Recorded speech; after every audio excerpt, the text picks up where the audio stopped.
예배 자리에 나오신 성도 여러분, 주님의 이름으로 환영합니다. 이제 함께 일어나셔서 마음과 뜻과 정성을 다하여 경배를 올려드리겠습니다.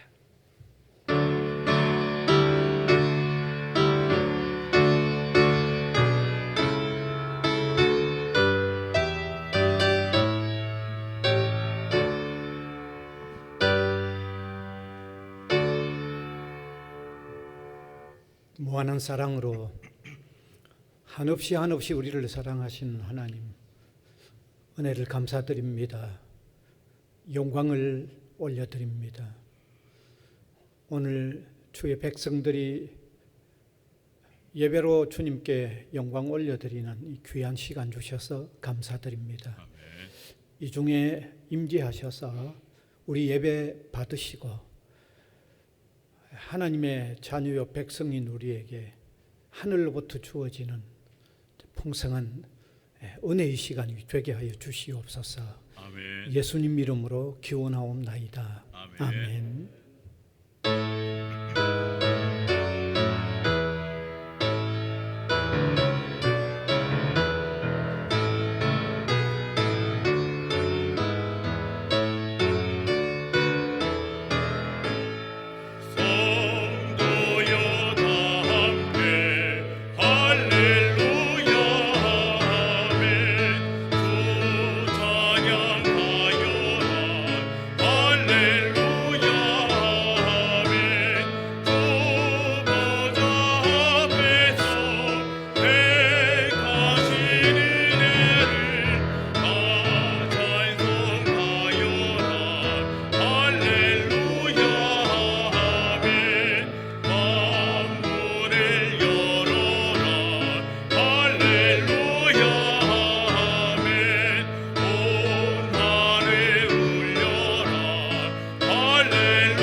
사도신경으로 우리 신앙 고백하겠습니다.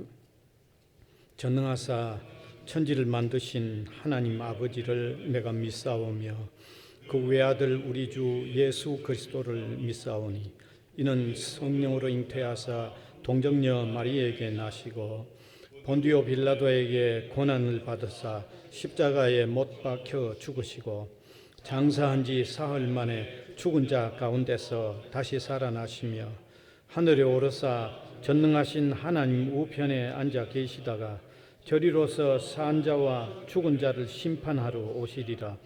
성령을 믿사오며 거룩한 공회와 성도가 서로 교통하는 것과 죄를 사하여 주시는 것과 몸이 다시 사는 것과 영원히 사는 것을 믿사옵나이다. 아멘. 이제 앉으셔서 교동문 25번입니다. 너희 만민들아 손바닥을 치고 즐거운 소리로 하나님께 외칠지어다.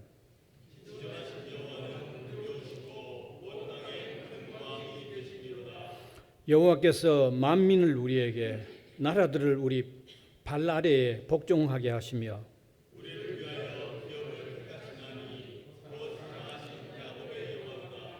하나님께서 즐거운 함성 중에 올라가시며 여호와께서 나팔 소리 중에 올라가시는도다.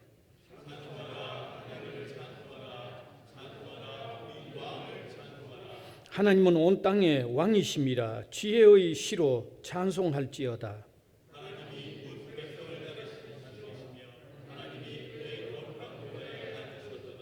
문 나라의 고관들이 모임이여 아브라함의 하나님의 백성이 되도다.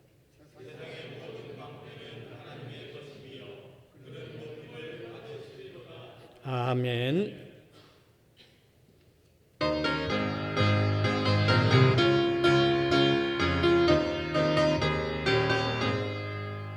예수 십자가에 흘린 피로써 그대를 씻기어 있는 것, 더러운 죄 회개하는 능력에 그대는 참 의지하는 것.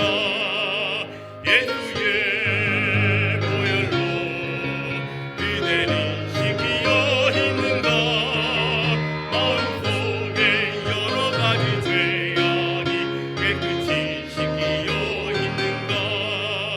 주 예수와 밤낮으로 늘 함께 그대를 행동을하는가. 아무 때나 어디서나 그대는 십자가 붙들고 있는가.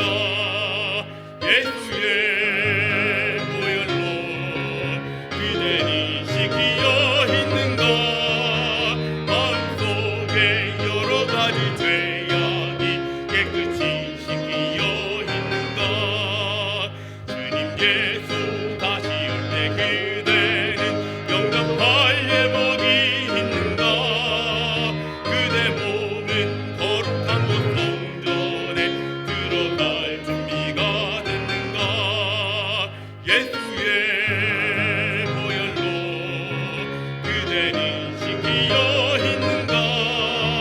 마음속에 여러 가지 죄악이 깨끗이 씻기어 모든 죄에 더러워진 예복을 주 앞에 지금 다 벗어서 샘물같이 솟아나는 보혈로 눈보다 더 익게 씻으라. 예수의 보혈로 그대는 씻기어 있는가.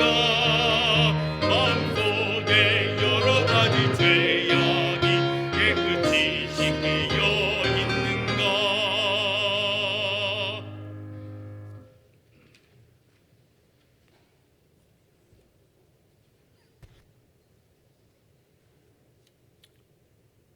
어제나 오늘이나 영원토록 우리를 사랑하시는 하나님 아버지, 아버지께 이 시간 존귀와 영광과 찬양을 올려드립니다. 이 시간 이 자리에 깨어진 마음으로 주님께 나아가기를 원합니다. 그렇지만 돌아보면 지난 한 주간도 주님을 저버린 날들이 참 많았습니다. 세상 속에서 세상 것들로 골몰이하며 말씀 따라 제대로 살지 못했습니다. 주님, 우리의 마음을 헤아리시고 이 모습 이대로 받아주시옵소서. 우리의 형편을 아시는 주님, 이 예배 가운데 오셔서 우리를 은혜의 강가로 인도하시옵소서. 만나주시고 위로하시며 품어주시옵소서. 가슴에 맺힌 것들, 얽힌 것들 다 풀어주시기를 원합니다. 육신의 아픔들, 괴로움들 다 고쳐주시기를 원합니다. 부족한 것들, 필요한 것들 다 채워주시기를 원합니다. 어느덧 한 해의 반이 이렇게 훌쩍 지나가 버렸습니다. 지난 몇 달은 코로나 사태로 모든 게 헝클어져 버린 그런 날들이었습니다. 일상의 관계나 소통이 막혀버린 기막힌 시간들이었습니다. 사랑하는 가족도 제대로 만날 수 없는, 살아가는 맛도 향기도 잃어버린 그런 세월들이었습니다. 주님, 무엇보다 우리 성도들의 신앙생활이 걱정되고 점점 더 어려워지고 있습니다. 같은 마음으로 성전에 모이기를 힘쓰며 기쁨으로 함께 떡을 떼며 또 사랑의 교제를 나눠야 할 우리 성도들이 아닙니까? 그런데 이렇게 다들 마스크를 쓴 채 찬송을 부르고 눈웃음으로 인사를 대신하고 서둘러서 헤어져야 하는 이 참담한 현실이 계속되고 있습니다. 온라인 예배를 핑계로 자칫 지켜야 할 예배마저도 빼먹고 있는 건 아닌지 돌아봐야 하는 시간입니다. 우리 아이들과 학생들의 예배는 언제 다시 시작할지 기약조차도 없습니다. 주님, 언제까지 이 코로나의 재앙을 견뎌야 합니까? 주님, 이제는 노여움을 푸시옵소서. 우리의 죄악을 용서하시옵소서.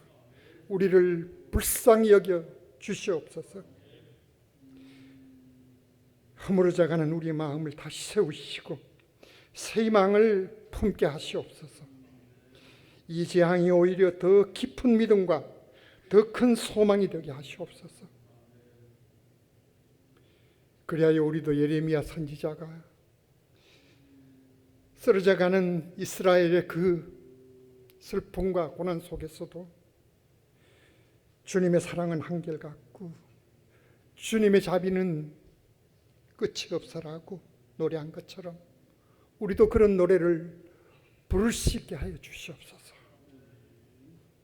그래 하실 주님을 믿고 그 주님만 이 시간 바라봅니다.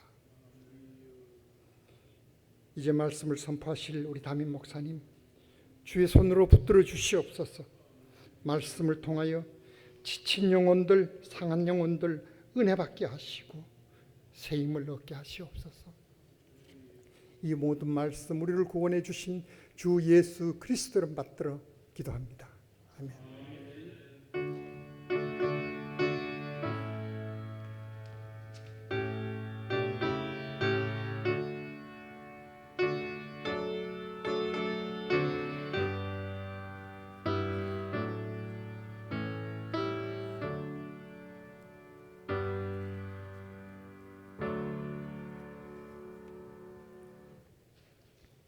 하나님 말씀은 신약성경 요한복음 6장 26절에서 27절, 요한복음 6장 2절입니다. 제가 한 절, 우리 회중이 한 절 교독해서 읽겠습니다. 예수께서 대답하여 이르시되 내가 진실로 진실로 너희에게 이르노니 너희가 나를 찾는 것은 표적을 본 까닭이 아니요 떡을 먹고 배부른 까닭이로다.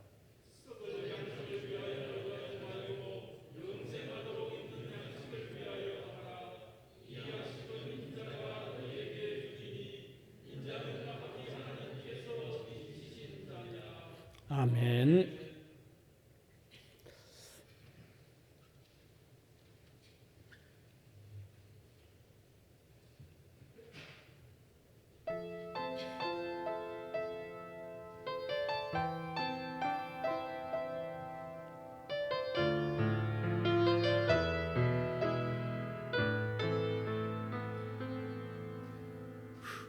흘러내리는 눈물의 의미를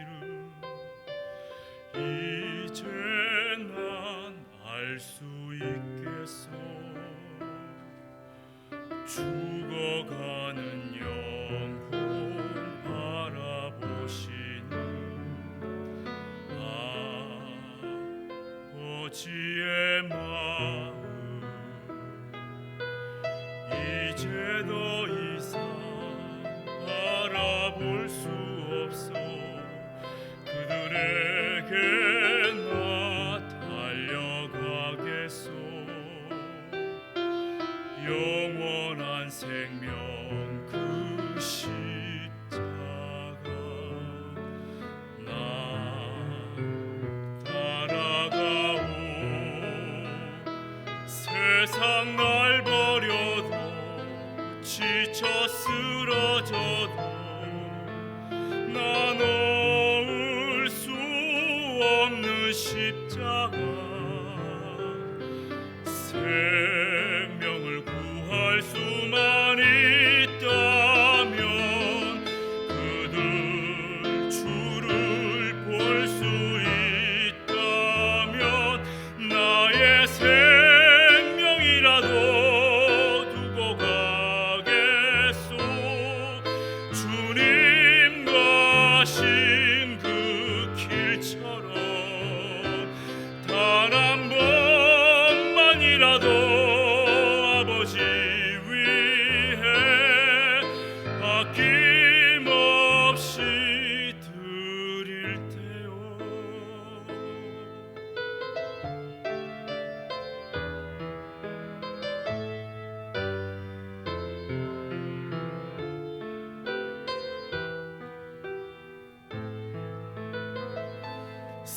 세상 날 버려도 지쳐 쓰러져도 나 놓을 수 없는 십자가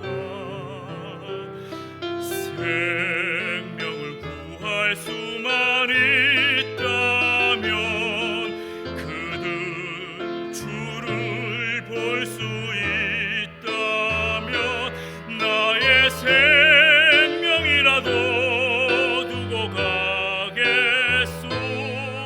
주님 가신 그 길처럼 단 한 번만이라도 아버지 위해 아낌없이 드릴 테요.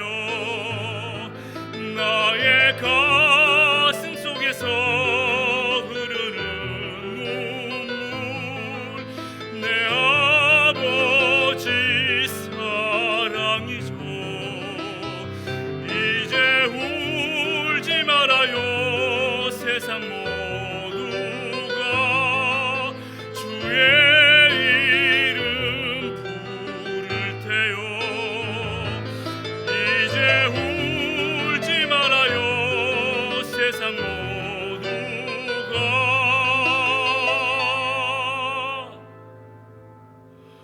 주의 이름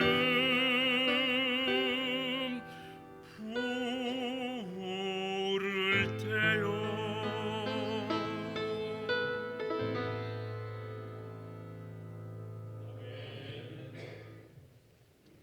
아멘.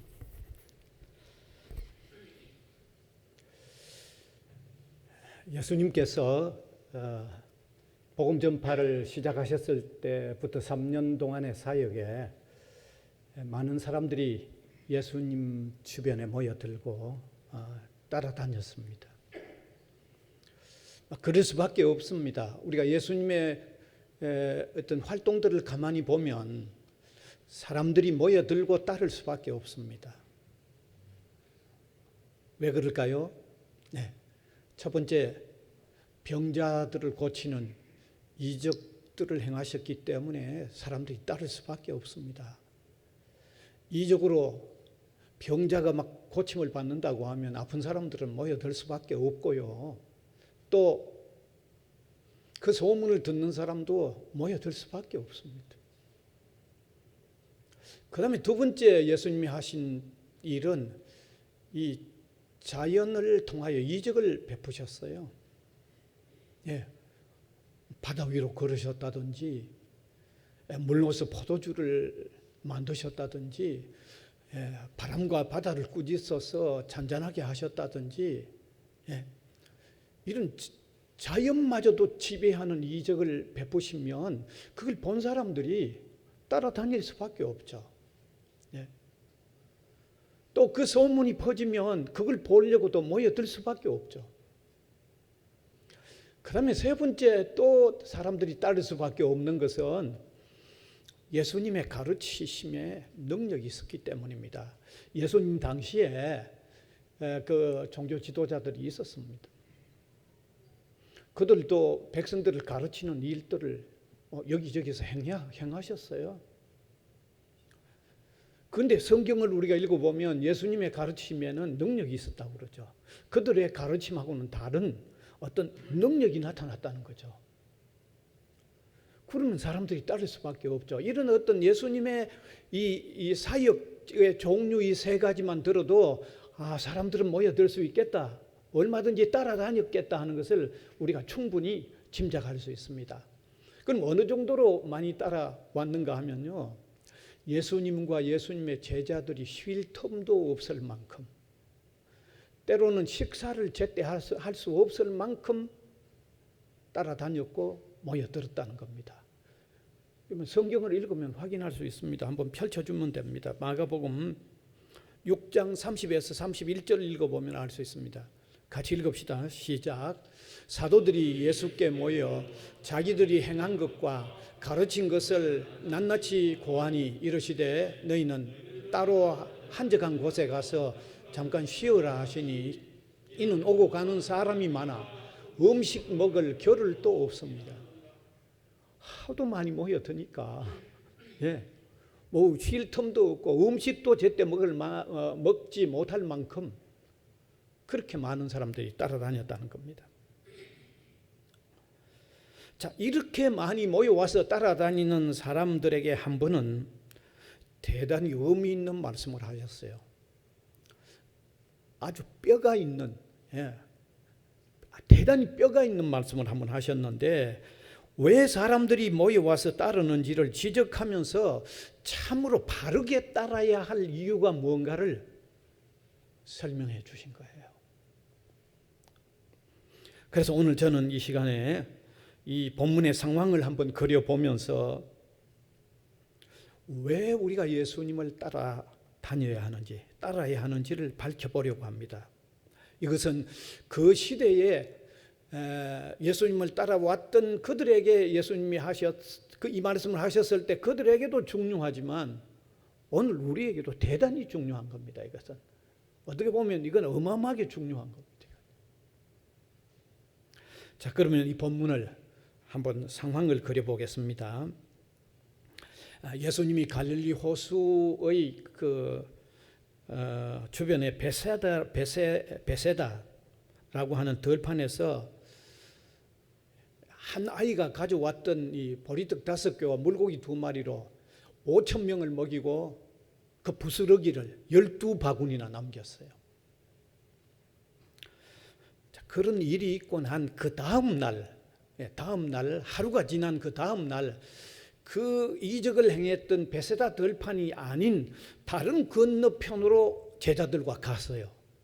그런데 이 예수님을 따르던 무리들이 언제 거기에 예수님과 그 제자들이 있는 것을 또 어떻게 알았는지 거기 또 모여든 거예요. 전날 베세다 들판에서 보리떡 5개와 물고기 2마리로 5,000명을 먹였을 때는 그 5,000명이라는 숫자가 나와 있고, 그 다음 날 이 다른 해변에서 여기 또 모여온 사람들은 몇 명인지 정확하게 명수가 없습니다. 근데 제가 볼 때 전날보다 못지않게 더 모였을 수도 있을런지 모릅니다. 왜 전날에 소문이 퍼지면 더 모일 수도 있죠. 충분히 더 모일 수도 있습니다. 그러나 좌우간 얼마가 모였는지 그 숫자 표기는 되어 있지 않습니다. 바로 이러한 상황에 예수님이 오늘 본문에 말씀을 하신 거죠. 오늘 본문 26절을 한번 다시 띄워주시면 같이 읽읍시다.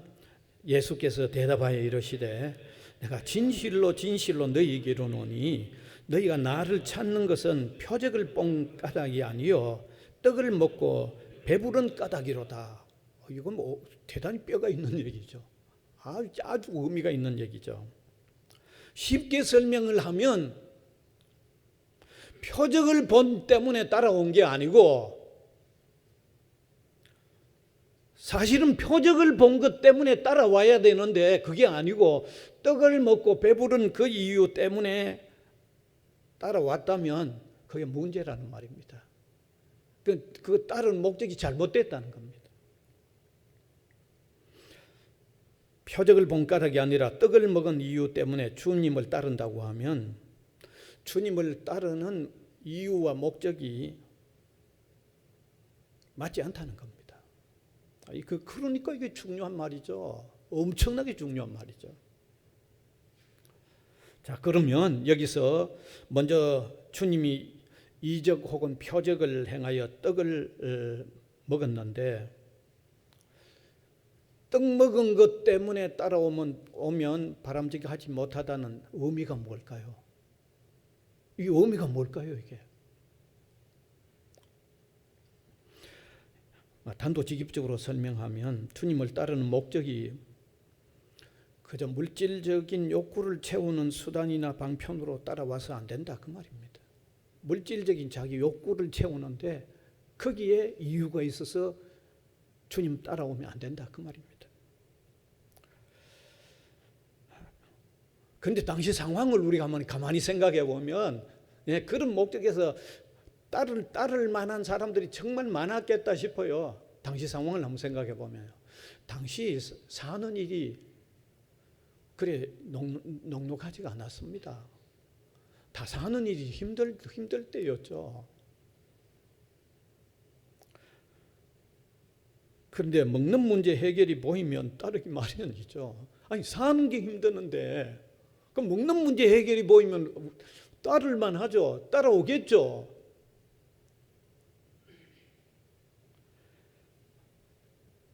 여러분 사는 게 어려울 때는요. 먹는 거 조금 제시하면요.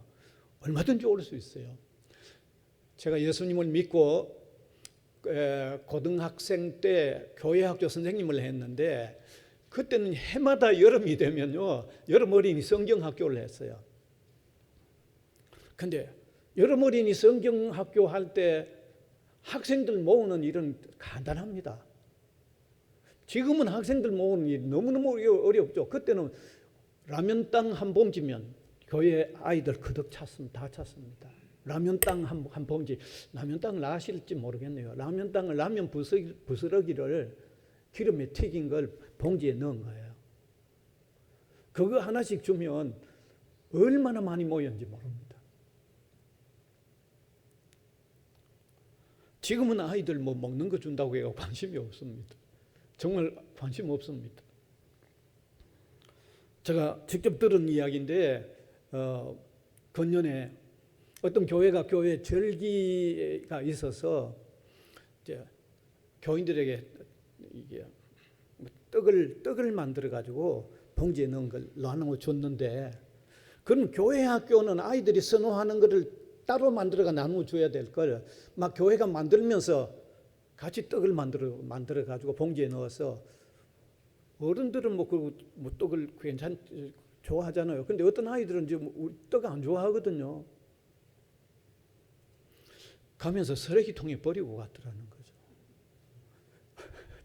기가 막히죠. 예. 나 오래전에 교회에 안 다닌 사람도 적어도 성탄절에는 교회 갔다고 하는 사람들이 들어있을 겁니다. 맞습니까? 틀립니까? 교회 그 뒤에도 안 가요. 언제만 가느냐? 성탄절에만 가요. 왜 성탄절에 갔는지 그 얘기 들어보셨어요? 성탄절에 가면 교회가 뭘 떡을 주든지 뭘 주거든요. 그거 얻어먹기 위해서 교회 간 거예요. 그러니까 연세가 많이 들어서 지금 교회 안 나가는 사람도 과거에는 교회 누가 안 나가본 적이 있나 얘기를 하는데 들어보면 성탄절에 가면 뭘 주기 때문에 그거 얻어먹기 위해서는 교회 갔다는 거예요. 너무 대조적이죠. 여러분 당시 유대인들이 사는 일이 녹록하지 않을 그때 보리떡 5개 물고기 2마리로 5,000명을 먹이고 12바구니 남기는 그 일에 그 떡을 먹은 사람들이라면 충분히 따를 만한 합니까? 따를 만하죠. 먹는 문제가 해결된다고 생각하기에 따를 만합니다.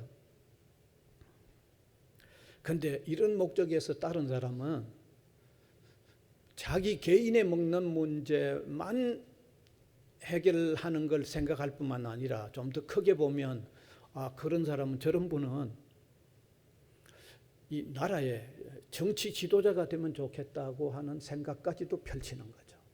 왜 그럴까요? 내 개인의 문제, 먹는 문제 해결할 뿐만 아니라 우리나라 전 백성 먹는 문제 다 해결하겠다고 생각하죠.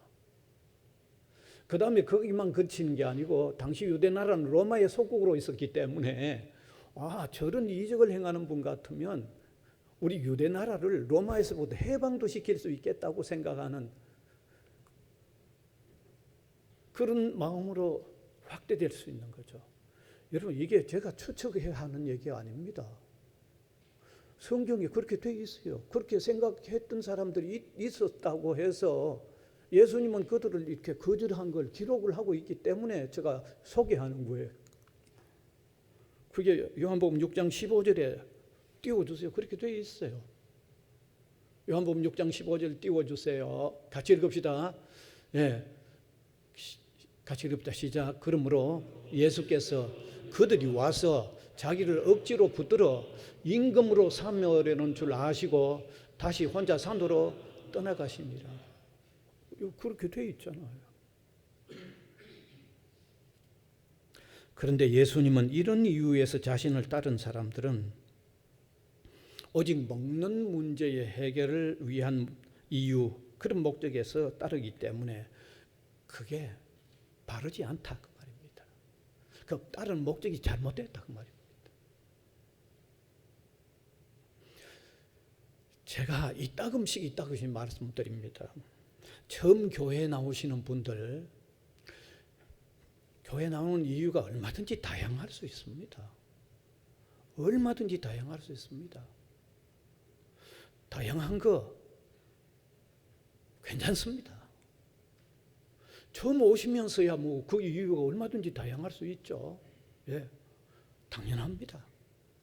그래서 교회는 처음 오는 사람에게는 어떤 이유에서든 일단 한번 와 보십시오. 그러면 됩니다. 제가 이 얘기를 이따금 얼마나 자주 합니까, 이 얘기.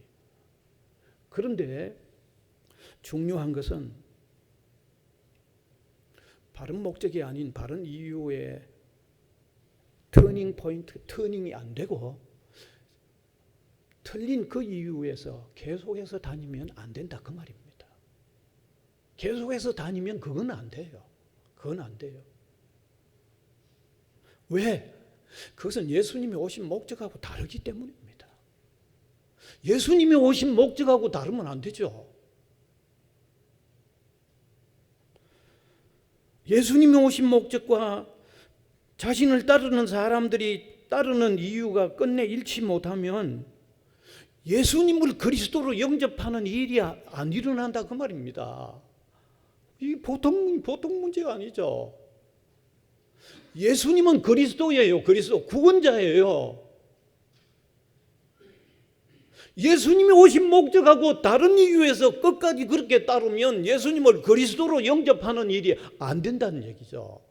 그러니 이게 보통 문제가 아니죠. 그러니까 제가 이 얘기는 오늘 저와 여러분들뿐만 아니라 세상 끝날까지도 중요한 이야기라는 거죠. 이게 세상 끝날까지도. 예수님이 오신 목적하고 다른 이유에서 주님을 따르는 사람은 예수님으로 통하여 일어나는 변화가 그 사람에게는 안 일어나는 거예요. 이게 보통 일이 아니잖아요. 예수 그리스도께서 오신 목적과 관련이 없이 따르는 사람에게는 예수님을 통하여 얻게 될 신령한 보배를 얻을 수가 없어요. 그럼 빈트가 안 맞아서 그게 안 주어져요. 쉽게 설명하면. 예수 그리스도께서 오신 목적과 다른 이유에서 따른 사람에게는 진정한 생명의 소생이 일어나지 않아요. 예수님은 우리의 구원자로 오셔서 우리의 생명을 소생시키고 오셨는데 다른 목적에 오면 그 일이 안 일어나죠. 이게 어떻게 보통 일이 아니에요. 이게 엄청 큰 일이죠. 따라서 지금 이 시간에 여러분이 예수님을 따르는 이유를 나름대로 한번 생각해 보시기를 바랍니다. 이게 너무 제가 거듭 얘기하는데 이게 너무 중요하기 때문입니다. 반드시 점검해 보시기를 바랍니다. 왜 예수님을 따르십니까?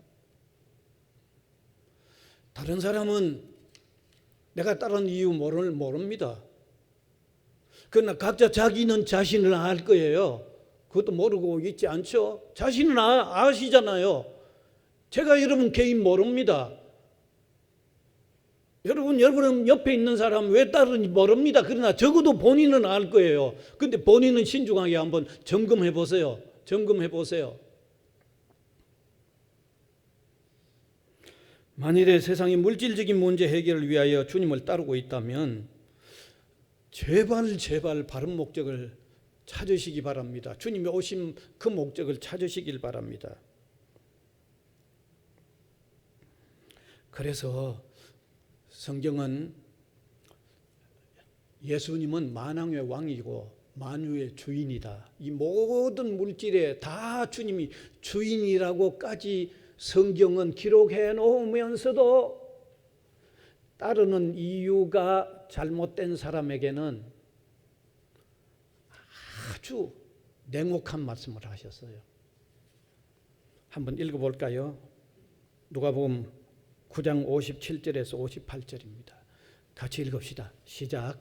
길 가실 때에 어떤 사람이 여짜오되 어디로 가시든지 나는 따르리이다. 예수께서 이르시되 여우도 굴이 있고 공중에 새도 집이 있으되 인자는 멀리 들 곳도 없도다. 여러분 성경 읽어보세요. 예수님은 만왕의 왕이고 만유의 주시다 그랬어요. 이 우주 만물의 주인이시다 그랬어요. 그러나 다른 목적이 다 틀린 사람에게는 오해를 주지 않기 위해서 그 틀린 목적에서 계속해서 따라오지 않기 위해서 아주 엄한 얘기를 했죠. 여우도 굴이 있지만 난 머리 둘 것도 없다. 왜 이런 말씀을 하셨겠어요? 여러분 뭐 짐작이 안 갑니까?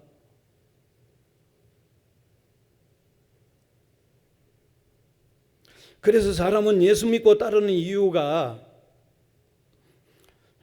예수님이 오신 목적에 맞아야만 하는 것이 중요함을 깨달으시길 바랍니다. 예수님이 오신 목적대로 예수님을 따라야만 예수 믿는 사람이라고 하는 것을 아시기 바랍니다.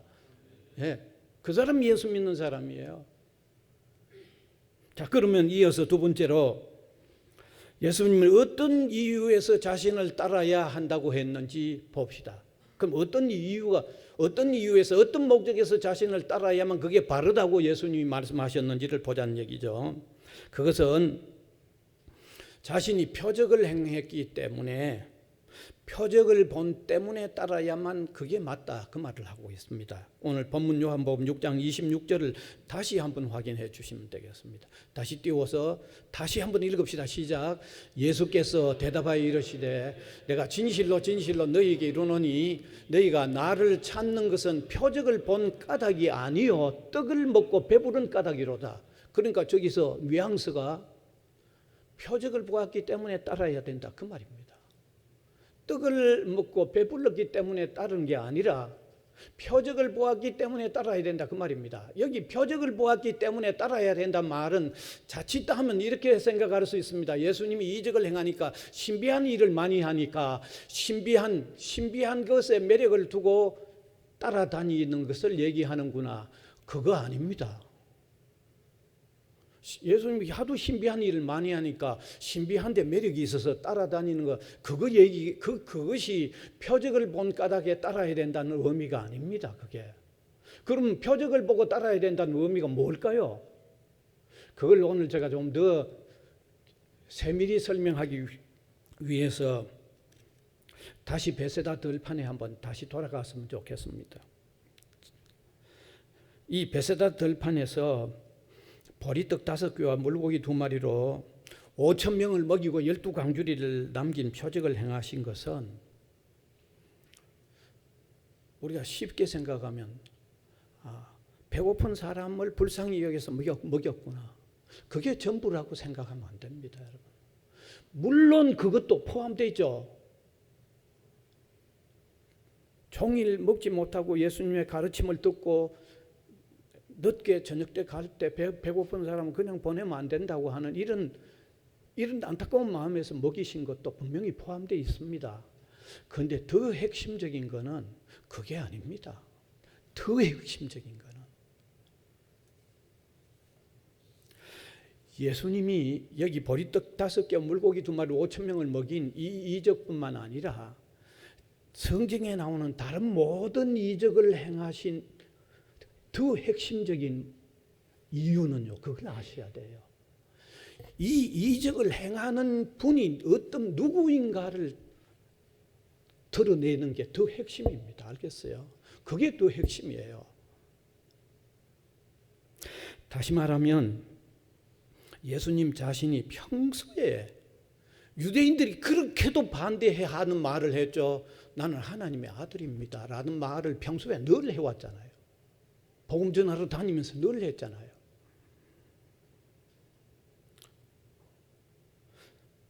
평소에 자기가 하나님 아들이라고 얘기한 거죠. 그런데 이 이적뿐만 아니라 다른 모든 이적을 행한 것은 이적을 행하는 자기가 누구인가를 드러내는 거죠. 사람이 할 수 없는 일을, 신만 하나님만 할 수 있는 일을 함으로 통해서 이런 일을 행하는 사람은 하나님의 아들이라고 하는 그분의 평소에 하셨던 말씀대로 그걸 입증해내는 거예요. 그래서 성경 모든 이적이 다 그렇습니다. 알겠어요? 예, 그걸 입증하는 거예요.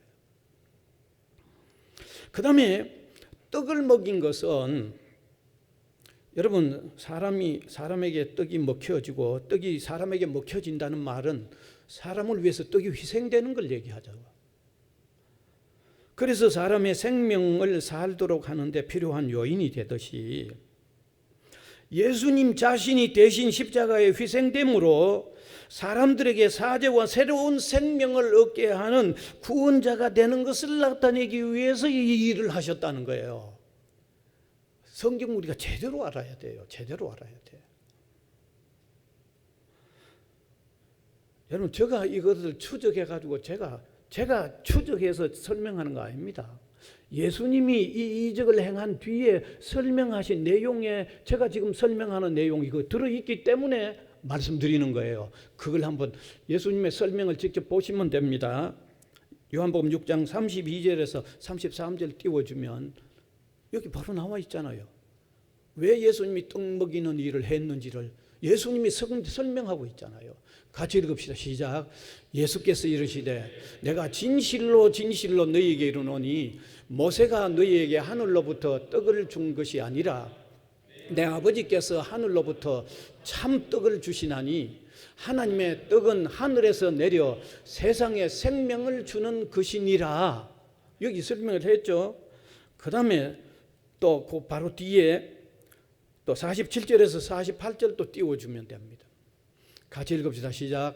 진실로 진실로 너희에게 이르노니 믿는 자는 영생을 가졌나니 내가 곧 생명의 떡이니라.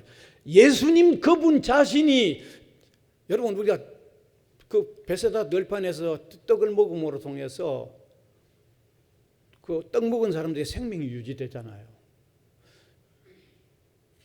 예수님 자신이 우리에게 영원한 생명을 얻게 하기 위하여 자신이 희생되는, 그래서 우리가 영원한 생명을 얻게 하는 그 일을 나타내기 위해서 베세다 들판에서 그 일을 행하셨다는 거죠. 조금 전에 읽은 성경은 떡 먹이는 그 일이 있고 그 다음에 사람들이 왜 따르는지를 얘기한 그 뒤에 이어서 오늘 여기 해설을 예수님이 직접 하신 거예요. 좀 더 쉽게 설명하면 옛날 구약시대에 이스라엘이 광야를 지날 때 하늘에서 만나가 내려, 그 하늘에서 내린 만나는 하나의 일종의 떡이죠. 생명을 유지했던 일이 있었다는 것입니다. 그것은 왜 그랬느냐? 하나님께서 그때부터 먼 후일이 되면 참 생명을 얻게 하는 구원자를 보내주실 것을 미리 구약시대에 미리 그 사건 속에 미리 표현해 내놓았다, 그 말입니다. 예. 이러한 하나님의 계획대로 예수님이 오셔서 이적으로 사람들에게 떡을 먹게 하신 것은 자신이 하나님의 아들됨을 확인시킬 뿐만 아니라 자신이 십자가에 대신 희생하는 일로 통해서 사람들이 구원을 받고 영원한 생명을 얻게 되도록 하는 구원자가 된다는 것을 나타내기 위해서 그 이적, 그 표적을 행했다는 거죠. 그러니까 그 표적을 보기 때문에 따라야 된다는 그 말입니다. 알겠어요? 그러면 그 표적을 보고 따라야 되면 뭘 보고 따라야 돼요? 답이 나왔잖아요. 우리가 믿는 예수님은 하나님의 아들이시다는 거죠. 우리 구원을 위하여 자신이 떡이 희생되듯이 자신이 십자가에 희생됨으로 통하여 우리를 구원하는, 우리에게 사죄와 영원한 생명을 주시는 구원자라고 하는 것을 보여주는 그 의미가 그 떡 먹여주는 표적 속에 그게 담겨 있다는 말입니다. 그걸 보고 따라야 된다, 그 말입니다. 그걸 보고 따라야 된다는 얘기죠. 야, 요즘 기독교 강단이 이런 핵심적인 얘기를 다 사라져버리고 사람들의 말초 신경을 자꾸 건드려 가지고 감정을 자꾸 유발시키는 얘기를 하는데 저는 대단히 유감스러워요. 정말 유감스러워요. 소위 말하면 복음이 없는 메시지란 말입니다. 복음이 없는 메시지예요, 그게.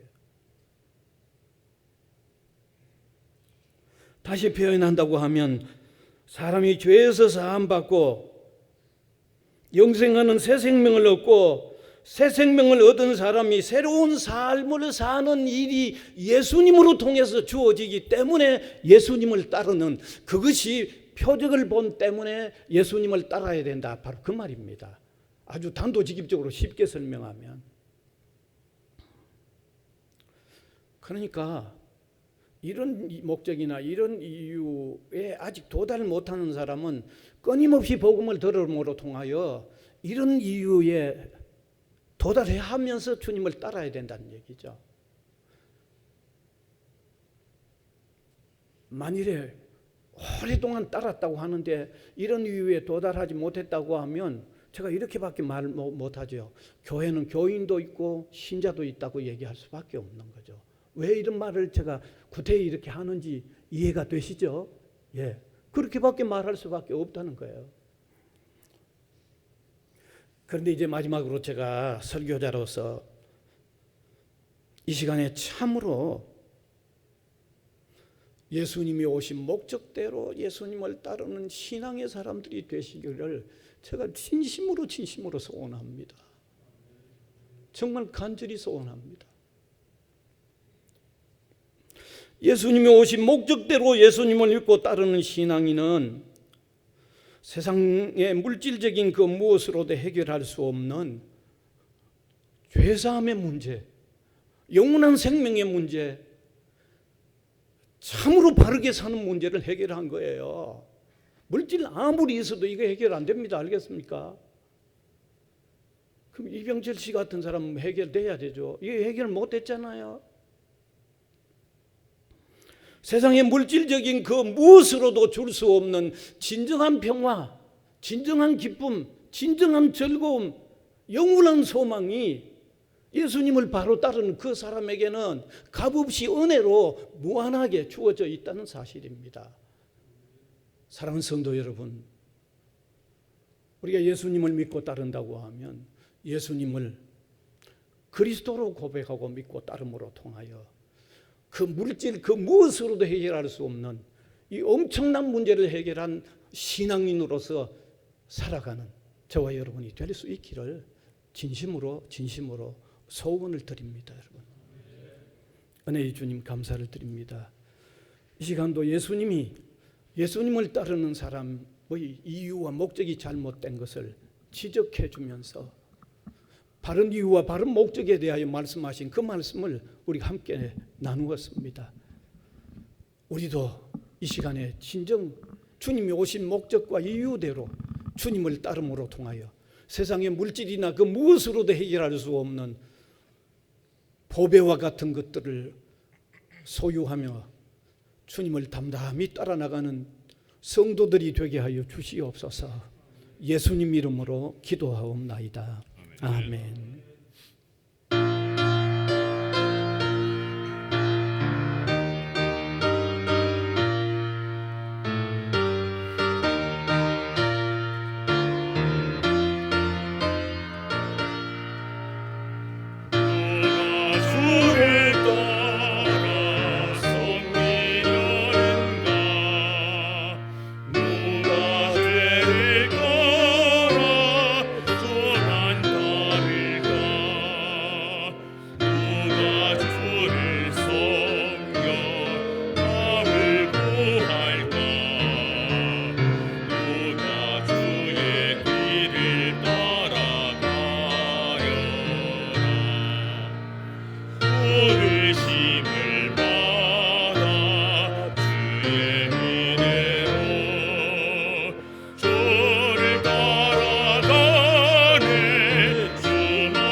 4절 다시 하겠습니다.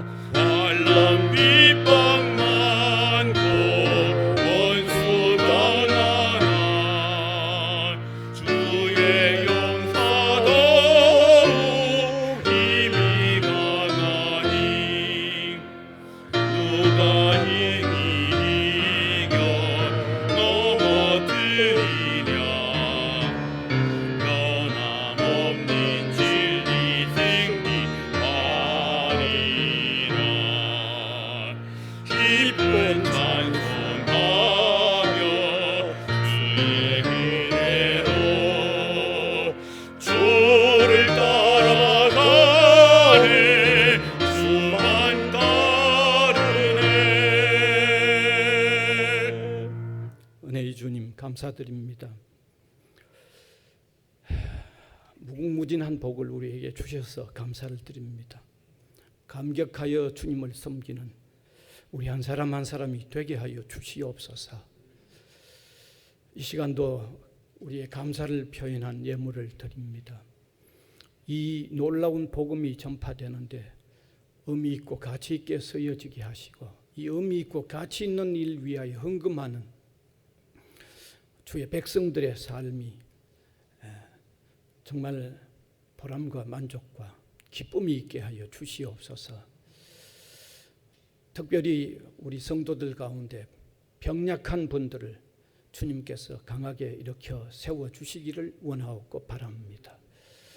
또 삶의 현장에서 자신만 보면 약해집니다. 주님을 바라보면서 힘을 얻고 굳게 나아가는 삶들이 펼쳐지게 하여 주옵소서. 예수님 이름으로 기도하옵나이다. 아멘.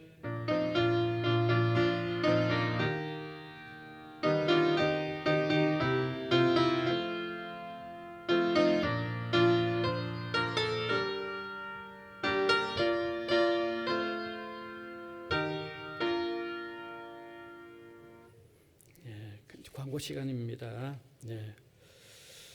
우리 아직은 뭐 코로나 사태로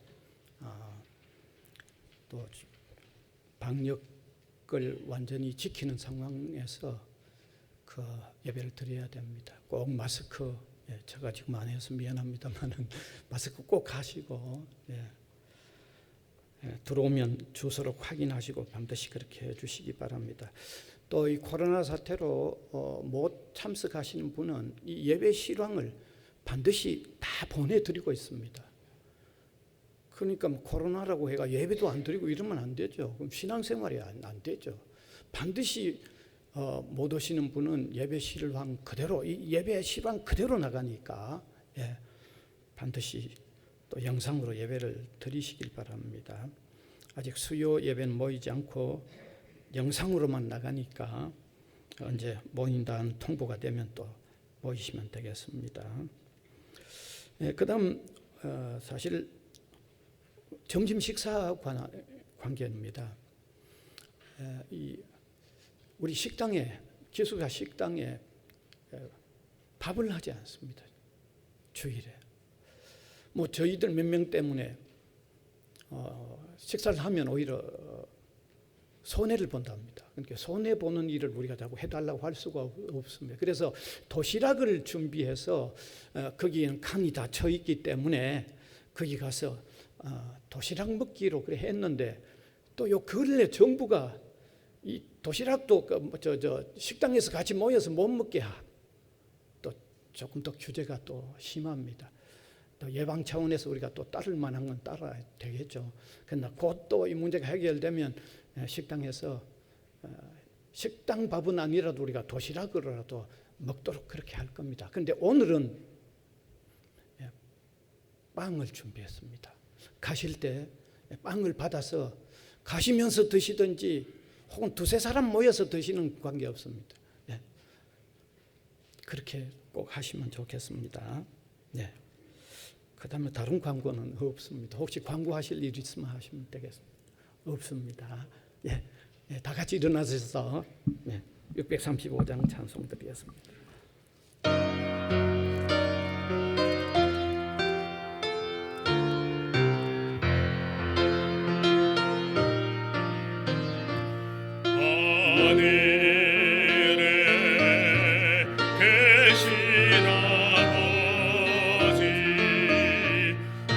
이름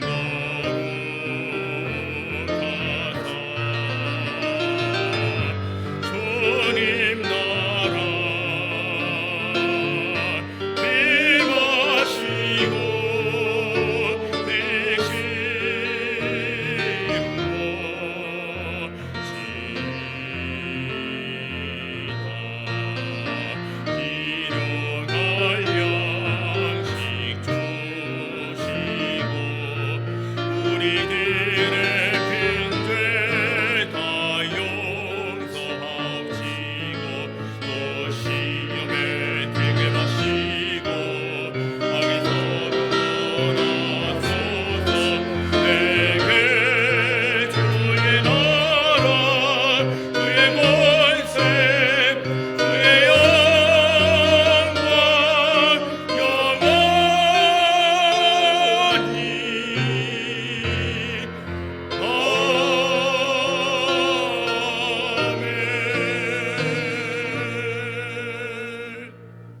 우리 구주 예수 그리스도의 은혜와 하나님 아버지의 무한하신 사랑하심과 성령님의 감화 감동, 교통에 나가시는 역사가 시간도 예배로 영광을 올려드리는 주님의 백성들 한 사람 한 사람 위에와 복음을 위하여 세워진 이 기관 위에 항상 함께 있을지어다. 아멘.